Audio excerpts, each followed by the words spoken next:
নমস্কার বন্ধুরা, আমরা উদযাপন করলাম স্বামী বিবেকানন্দের জন্মজয়ন্তী উৎসব। এই অনুষ্ঠানে অংশগ্রহণ করে আমি নিজেকে ধন্য মনে করছি। কারণ যে মহৎ মানুষদের অনুপ্রেরণায়, যাদের শিক্ষায় শিক্ষিত হয়ে, যাদের দীক্ষায় দীক্ষিত হয়ে, যাদের আত্মত্যাগের মধ্য দিয়ে আমরা এই সুন্দর পৃথিবী পেয়েছি, সুন্দর সমাজ ব্যবস্থা পেয়েছিলাম। আজ সেই সুন্দর সমাজ ব্যবস্থার ধ্বংস হতে চলেছে, সেই শিক্ষা ব্যবস্থার মেরুদণ্ড ভেঙে গেছে। আসুন আমরা সবাই এক হয়ে সেই নতুন করে এই সাংস্কৃতিক অনুষ্ঠানগুলোকে আবার উদযাপন করতে থাকি। বিভিন্ন অনুষ্ঠান যেগুলো হয়ে থাকে সেগুলো বাদ দিয়ে সাংস্কৃতিক অনুষ্ঠান করতে থাকি এলাকায় এলাকায়, যাতে করে এই মহৎ মানুষদেরকে আমরা মনে রাখতে পারি, তাদের আশীর্বাদ সঙ্গে নিয়ে যাতে আমরা এগিয়ে যেতে পারি।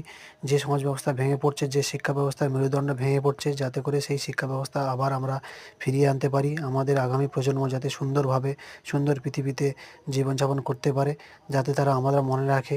আসুন সবাই এক হয়ে সেই সুন্দর পৃথিবী গড়ে তুলি, সেই সুন্দর সমাজ ব্যবস্থা গড়ে তুলি। আসুন সবাই আমরা নতুন প্রজন্মকে সহযোগিতা করি।